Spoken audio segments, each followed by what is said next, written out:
Mr Ian Taylor. Number 1, Madam Speaker. Madam Speaker, I've had various meetings with ministers today to discuss the implementation of our election pledges. I will have various meetings later, in particular in relation to young people and skills. In addition, I've attended a meeting of the Labour Party's National Executive. Taylor. I warmly welcome the Prime Minister to his role of answering questions, and I'm very grateful to him for finding time in his diary to do so.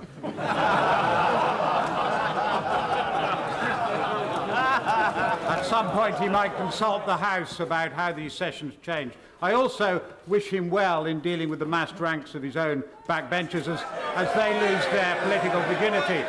Can the Prime Minister agree today to compensate pensioners for any damage done to pension funds as a result of the windfall tax and changes in advance corporation tax which he might put forward?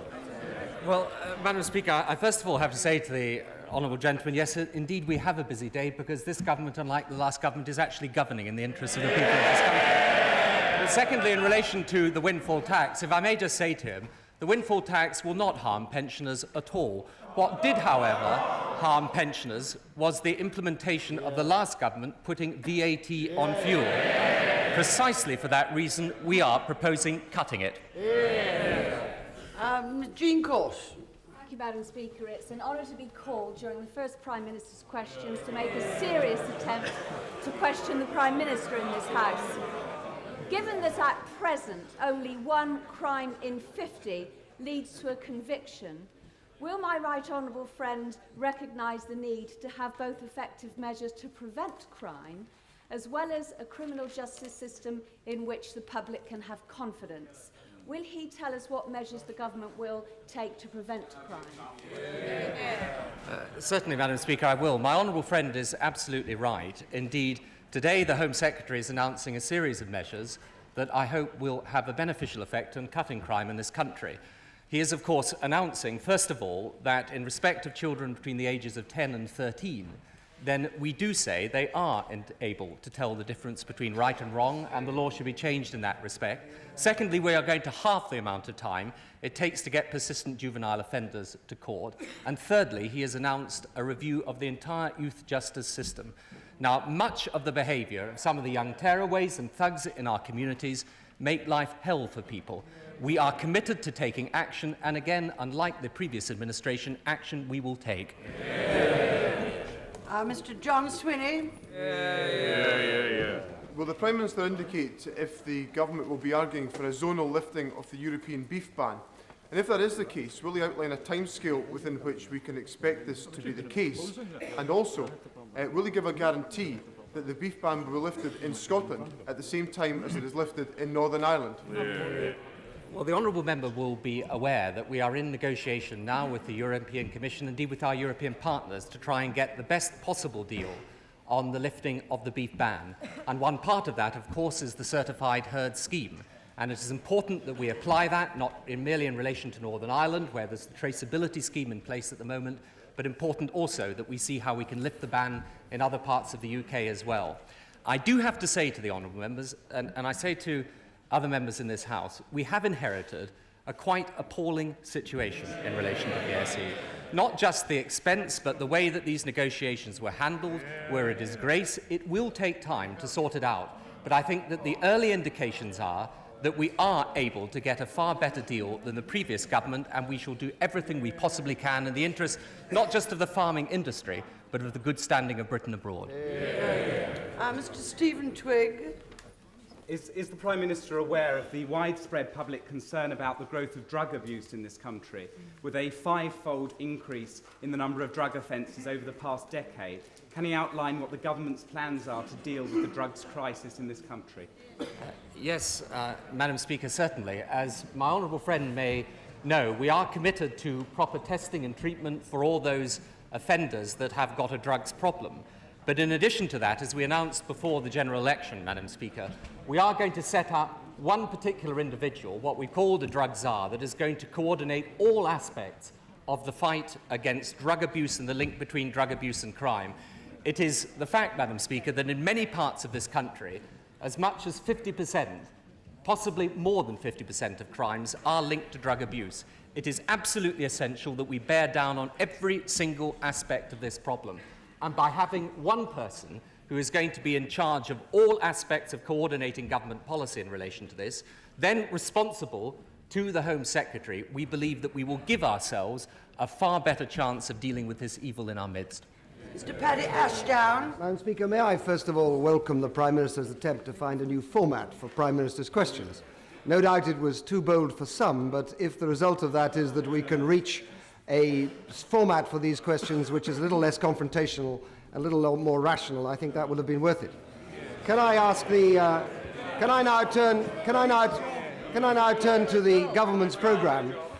Is it still the government's intention to spend not a penny more on education in the next 2 years than the Conservative government they defeated? First of all, if I can say to the Right Honourable Gentleman, I'm delighted for his welcome to the change in the format of question time, which I hope will prove in time for the benefit of all parts of the House. Secondly, I would say to him, in relation to education spending, of course there are differences between ourselves and the previous government in relation to education spending. One difference is the phasing out of the assisted places scheme and the reduction in class sizes for all 5-, 6- and 7-year-olds. That is very important. Secondly, of course, the nursery voucher scheme is to be replaced by proper nursery education for our children. Again, right. And of course, in relation to at least the skills and training part of the education budget, then of course the windfall tax will have some impact in helping young people back into work through better skills and training. Mr. Ashdown.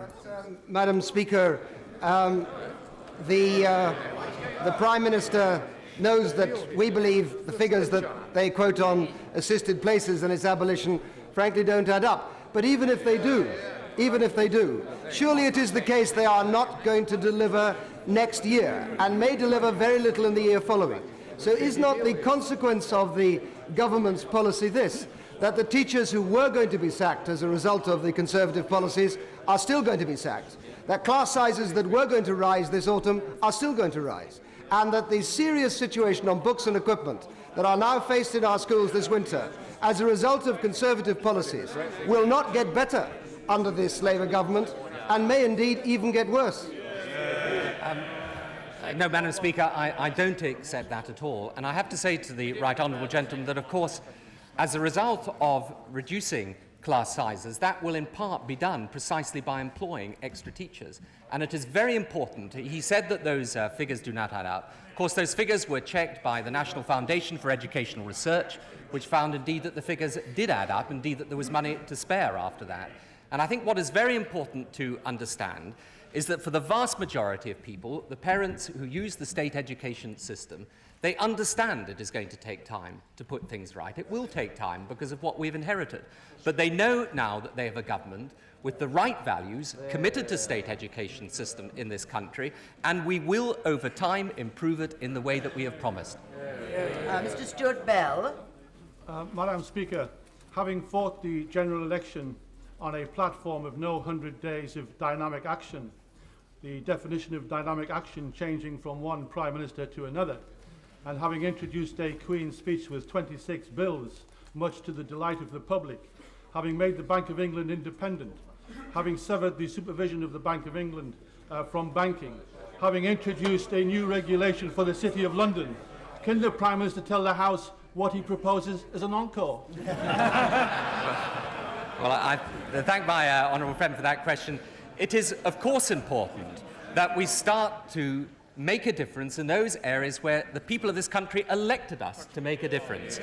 In our schools, in rebuilding our National Health Service, in giving hope to our young people, and of course in the measures that my honourable friend quite rightly says in relation to the Bank of England.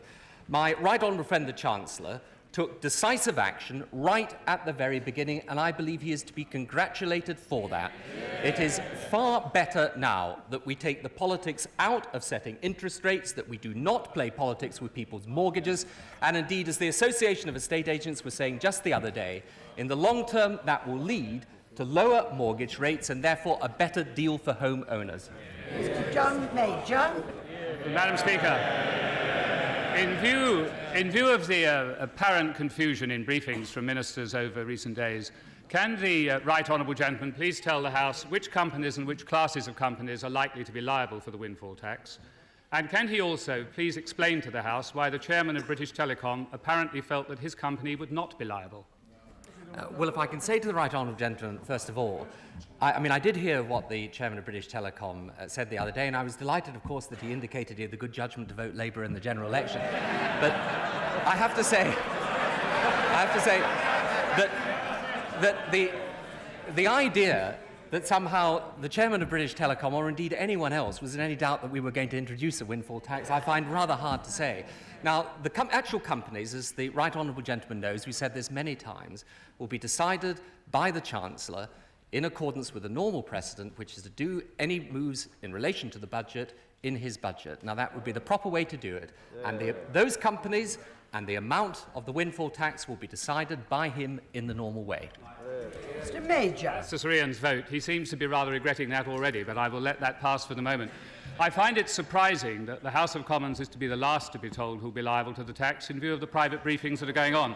But perhaps the right honourable gentleman can confirm to the House that no one acting in his capacity or no one from the Labour Party when in opposition gave any indication clearly or in terms of a nod and a wink that British Telecom would not be included in this tax. Can the Prime Minister be categoric about that, please? Madam Speaker, I certainly can be categorical. Everybody has known that the decisions on who is going to be liable for the windfall tax will be taken by my right honourable friend the Chancellor in the normal way. And indeed, I may say, British Telecom and everyone else. And indeed, if I may say so, it is perfectly obvious that that should be the case. It would be wholly wrong prior to the budget if my right honourable friend either were to announce the companies or the amounts of the windfall tax. And I have to say this in addition to him.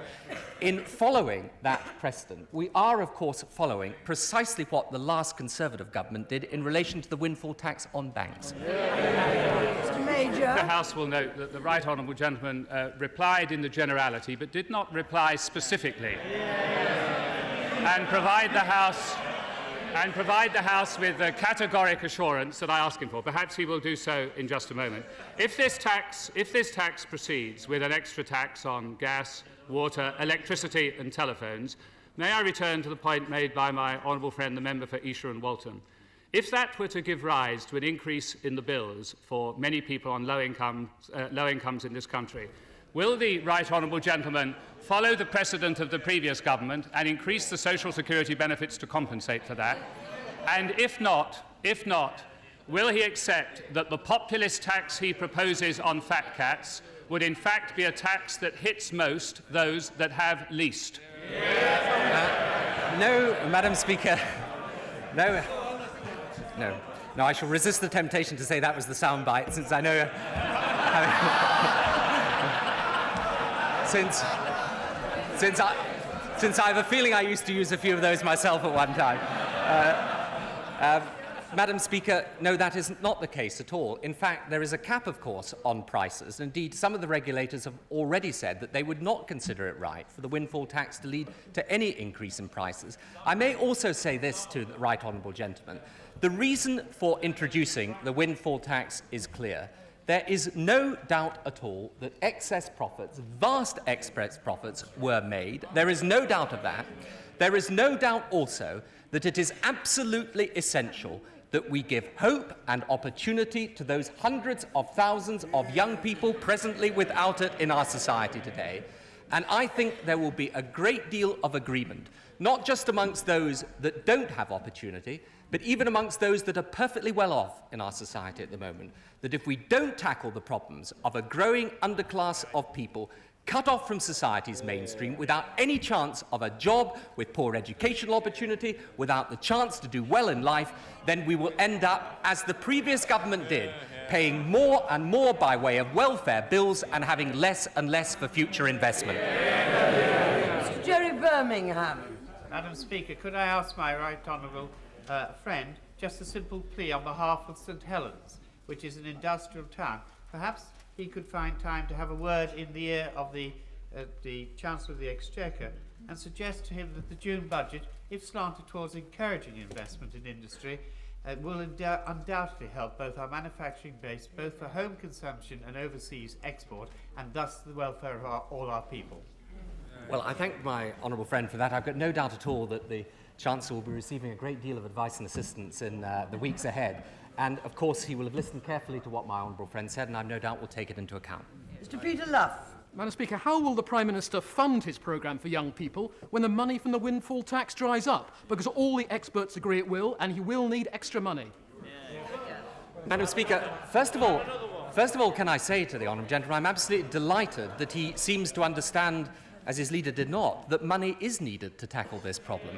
And I agree with him wholeheartedly about that. Yes, the one-off, the windfall levy is a one-off, but of course, by getting young people off benefit and into work, that is precisely what saves us the money in the long term. Well, I have to say that the honourable member and other honourable members shake their head. There is absolutely no doubt at all that there are young people in this country who are leaving school without any proper qualifications at all.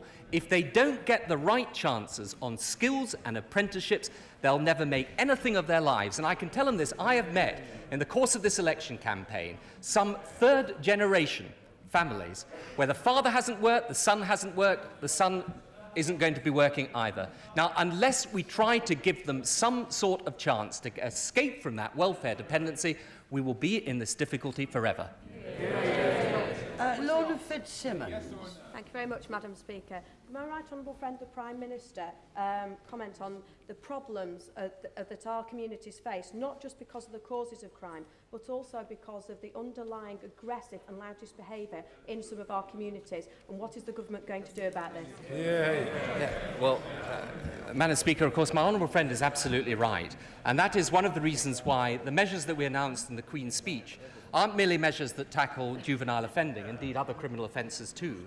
They're also measures that tackle disruptive or noisy or antisocial neighbours. And I think that all of us who have talked to our constituents in this House will know the misery that is caused by small groups of people that act in an antisocial way. And this government, at long last, is going to do something about it. Mr. David Curry. Does the government intend to limit the amount of time British fishermen can spend at sea in order to meet cuts in European quotas, as suggested by its Fisheries Minister?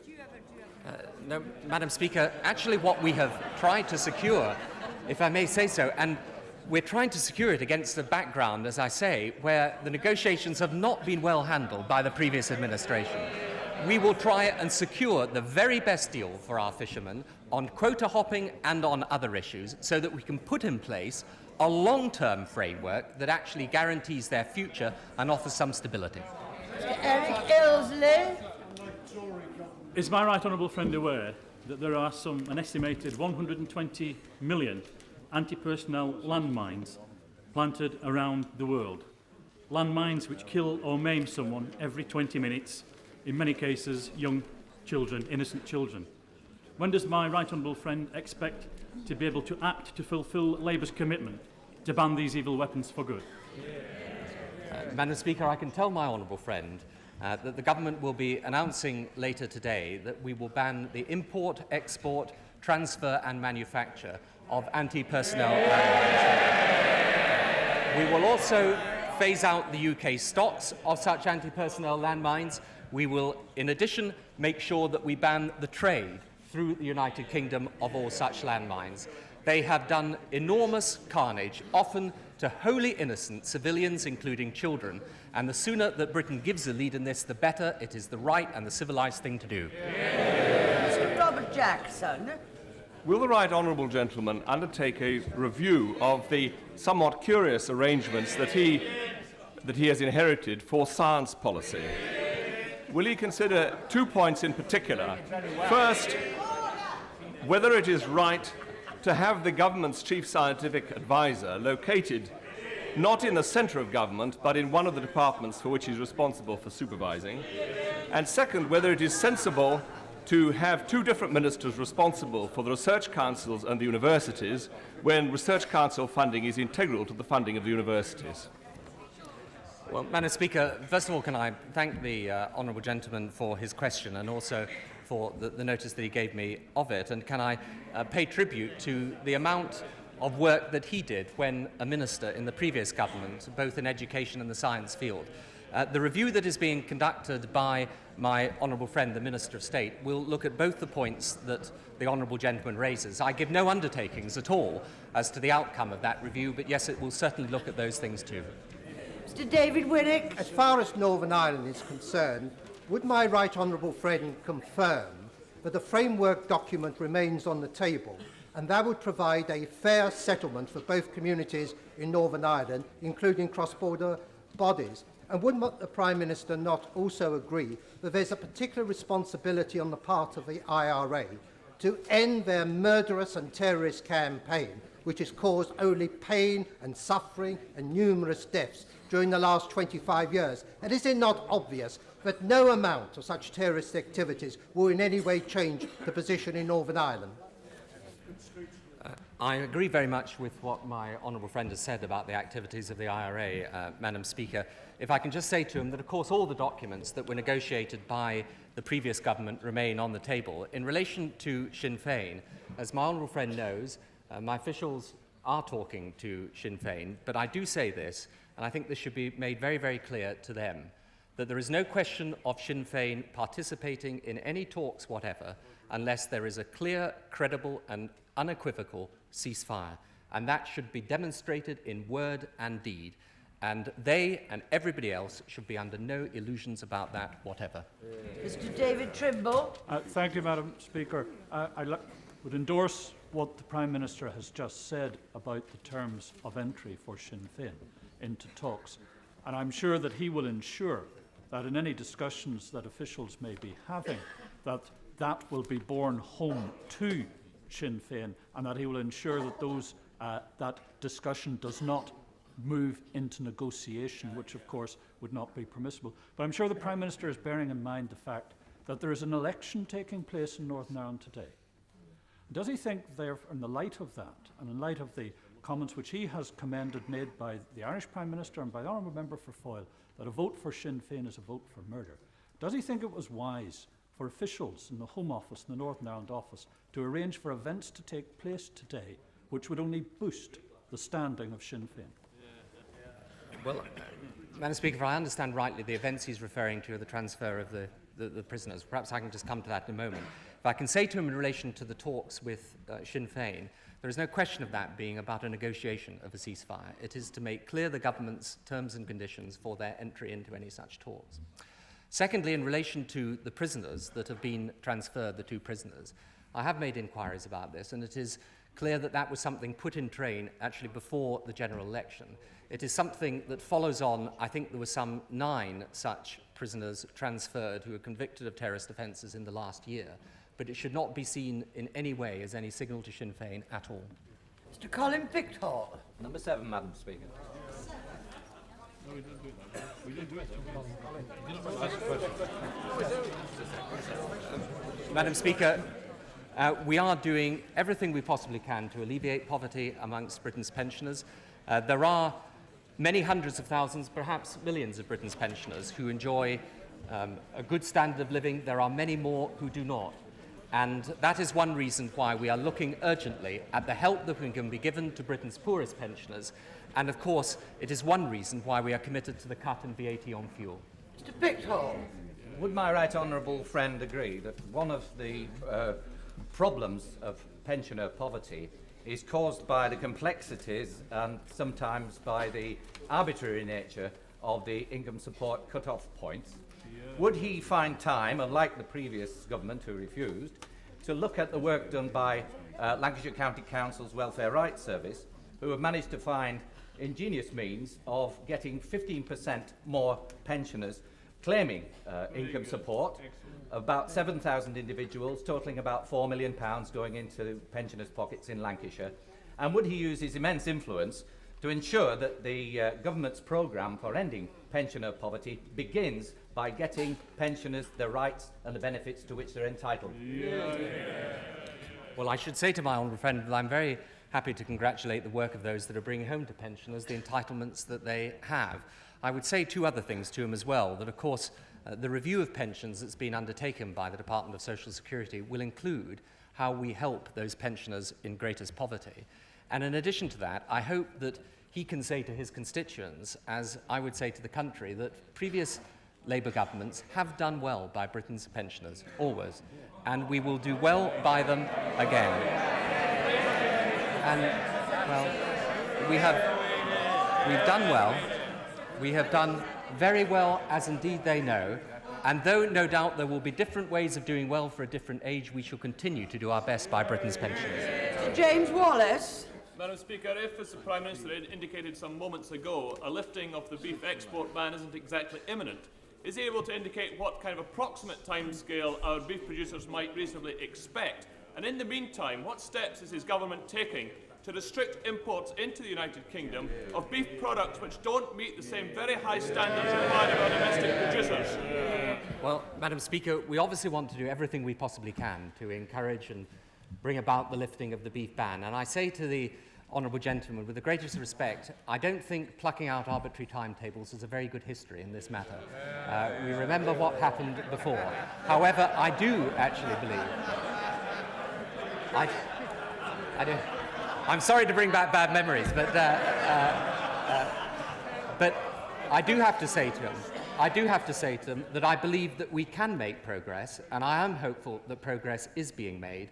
And I think the very fact that we have a government that is arguing the case sensibly and constructively gives us a far better chance than the previous administration. Mr. Gordon Prentice. Yes. Does the Prime Minister appreciate the feelings of indignation and outrage amongst bus passengers in North East Lancashire who've been left high and dry by Stagecoach, and that even as I speak, bus fares are going up, services are being cut, drivers are leaving in droves, and the situation is in crisis?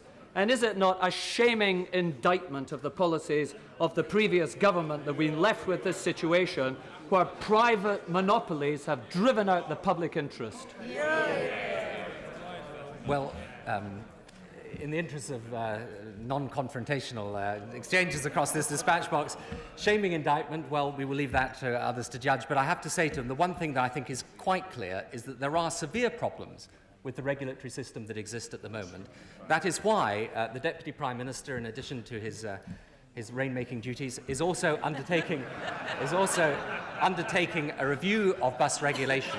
And we are well aware of the need to make sure, particularly for people in rural communities, that they get the bus services that they need. Mr. James Gray. Will the Prime Minister find time to visit those employers in my constituency of North Wiltshire who tell me that they will lay off workers the morning after he brings in the minimum wage?